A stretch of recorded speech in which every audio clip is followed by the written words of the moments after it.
Je vous salue au nom de notre Seigneur Jésus. J'aimerais que nous parlons d'apparence, des apparences qui sont bien évidemment trompeuses, puisque personne ne connaît réellement ce qui est caché, et ce qui est derrière le décor, qui très souvent est présenté sous forme de très jolies apparences, surtout dans l'ère du numérique et des réseaux sociaux.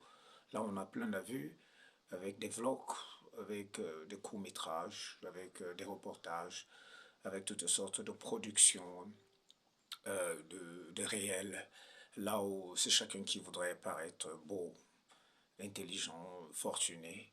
Et c'est là un sujet de séduction en fait, parce que cela cache quelque part la nature véritable de l'homme et peut fausser une image qu'on a de plusieurs en mettant certains paramètres qui sont importants comme la croissance, la repentance, la remise en soi et beaucoup plus aussi les défauts qui sont d'ordre physique et humain.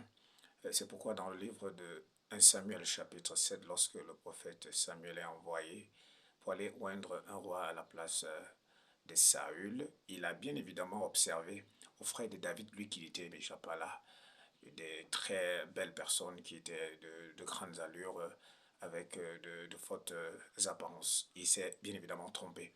Et à l'Éternel, il dit, vous les hommes, regardez ce qui frappe au regard, mais moi, l'Éternel, je regarde au cœur. Le cœur ici, comme ce qui est parure intérieure, selon 1 Pierre chapitre 3, verset 4, ce qui est piété, euh, incorruptible, ce qui est révérence de ce qui est sacré, crainte de Dieu, ce qui est bonté, douceur et humilité, bien évidemment.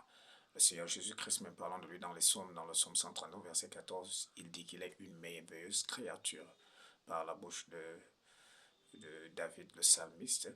Et tous les hommes, en fait, toute la création, elle est merveilleuse lorsqu'on l'observe. Et dans Ésaïe 53, il n'y a pas de contradiction lorsqu'on dit qu'il n'avait rien qui pouvait attirer les regards. Il n'avait ni beauté ni éclat. On parlait des apparences extérieures.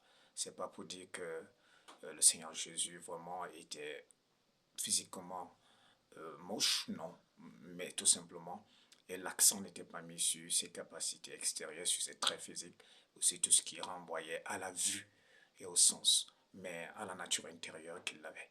Et c'est pourquoi il est encouragé, surtout pour les femmes, comme j'ai dit dans 1 Pierre 3, verset 4, et pour tout le monde aujourd'hui là. Il n'est pas mauvais ni proscrit d'avoir belle allure, fière allure, de soigner son look, de pouvoir mettre en avant tout ce qui est beau, tout ce qui est positif, mais beaucoup plus prenons soin de l'homme intérieur et de ce qui est caché à la vue de plusieurs et qui peut passer inaperçu, mais ce qui va réellement apporter des transformations et bénir plusieurs. Que le nom du Seigneur soit